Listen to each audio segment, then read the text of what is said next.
काँग्रेस पक्षाचे खंदे समर्थक असलेले अशोक धोत्रे यांनी आपल्या संपूर्ण कार्यकर्त्यांसह आपल्या पक्षात जाहीर प्रवेश केला, काय सांगाल? मी पहिलं अशोक शेठ धोत्रे, आकाश धोत्रे, आमच्या शिल्पाताई धोत्रे आणि त्यांचे असंख्य कार्यकर्ते यांचं पहिल्या प्रथम मनापासून सहर्ष स्वागत करतो ह्या रोहे नगरीमध्ये। आम्हाला जे काय अपेक्षित होतं की येणारी 2 तारखेची नगरपालिकेची निवडणूक आणि त्याच्या या पूर्वसंध्येला आज जो हा धोत्रे कुटुंब आणि त्यांच्या सर्व सहकाऱ्यांचा जो पक्षप्रवेश होतोय तो येणाऱ्या 2 तारखेला निवडणूक झाल्यावर 3 तारखेला रोह्यामध्ये काय चमत्कार होणार आहे हे आपल्याला आजच कळलं असेल। परंतु मी त्यांचं स्वागत का करतो, घरी शुभकार्य 23 तारखेला असताना एक त्यांनी तानाजी मालुसरेंची बाजू लढवलेली आम्हाला वाटायला लागलेली आहे।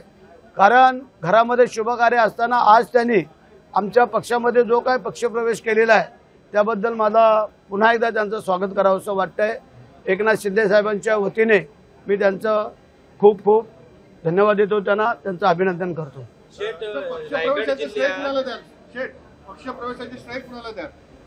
पक्षप्रवेशाचं श्रेय तसं जर पाहायला गेलं तर आज आमचे तालुका प्रमुख, शहर प्रमुख, आमच्या महिला शहर संघटिका, आमचे इतर पदाधिकारी आणि धोत्रे कुटुंबियांशी जे काय त्यांचे आता आमचे नवीन सोयरे होणारे आहेत कुलकर्णी सचिन जोशी यांचा आम्हाला जरा जास्त आभार आणि अभिनंदन मानावं लागेल।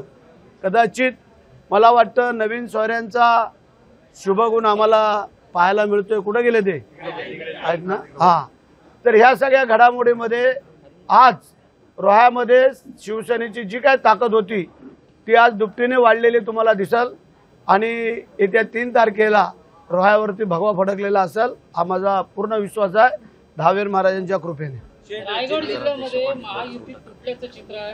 अनेक ठिकाणी राष्ट्रवादी काँग्रेस आणि भारतीय जनता पक्षाची युती झालेली आहे। आता शिवसेनेची काय भूमिका असणार आहे?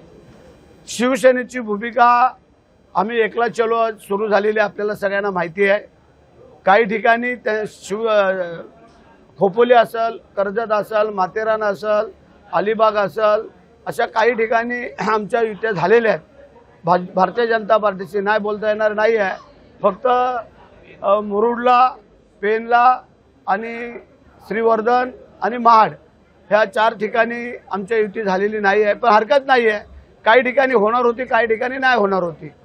परंतु जे काय दूध का दूध पाणी का पाणी हे आपल्याला जे काय ते आम्ही दाखवून देऊया की लोक आमच्याबरोबर काय येत आहेत, पक्षात काय येत आहेत हे तुम्हाला चित्र स्पष्ट होईल। सर, विशेष म्हणजे तटकरेंचा ज्या ठिकाणी प्रभाव होता त्या ठिकाणी युती झालेलं नाही, पालकमंत्री पदाचा वाद उफाळलेला आहे का?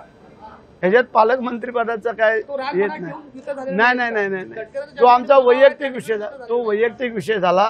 आज जी लोक येत आहेत ते एकनाथ शिंदे साहेबांच्या कार्यप्रणालीवरती विश्वास ठेवून येत आहेत।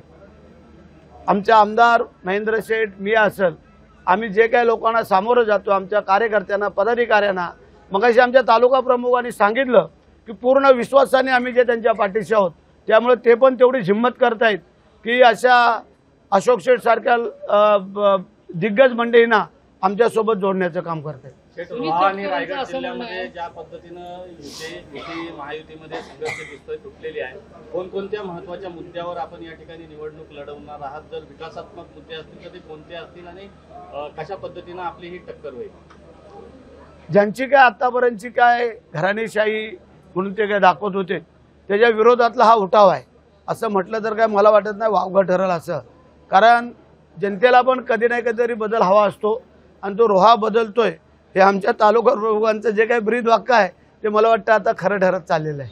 सुनील तटकरेंचं असं म्हणणं आहे की शिवसेनेचे 3ही आमदारांनी सातत्याने भूमिका घेतली होती की राष्ट्रवादी काँग्रेसबरोबर कदापि युती करणार नाही आणि त्यामुळेच आम्ही आता राष्ट्रवादी काँग्रेस आणि भाजपने आम्ही युती केलेली आहे असं त्यांना वाटतं। त्याचं कारण त्यांनी केलेले जे काय प्रकार होते या विधानसभेच्या निवडणुकीला, पहिलं त्यांच्या निवडणुकीला आम्ही काय प्रामाणिकपणा केला होता हे तुम्हाला सगळ्यांना जगजाहीर माहिती आहे, परंतु आमच्या निवडणुकीला जे काय घडलं जडलं हे तुम्हालाही माहिती आहे आणि त्याच्यावरनं हा सगळा संघर्ष आहे। अशोक धोत्रे यांच्यासह त्यांच्या पत्नी देखील सभापती होत्या, उपनगराध्यक्षा होत्या, तर असं एक तगडं व्यक्तिमत्व तुमच्यामध्ये आलेलं आहे, ही राष्ट्रवादीला कशा पद्धतीनं आपल्याला शय देण्यासाठी मदत होईल या गोष्टीची? शह देण्यासाठी नाही, आमच्या शिल्पाताई धोत्रेंना नगराध्यक्षपदाची उमेदवारी आता आम्ही जाहीर करतोय आणि ह्या निवडून येतील हे आम्हाला पूर्ण खात्री आहे. कारण सभापती झाल्या, उपनगराध्यक्ष झाल्या, नगराध्यक्ष त्या होऊ शकलेल्या नव्हत्या.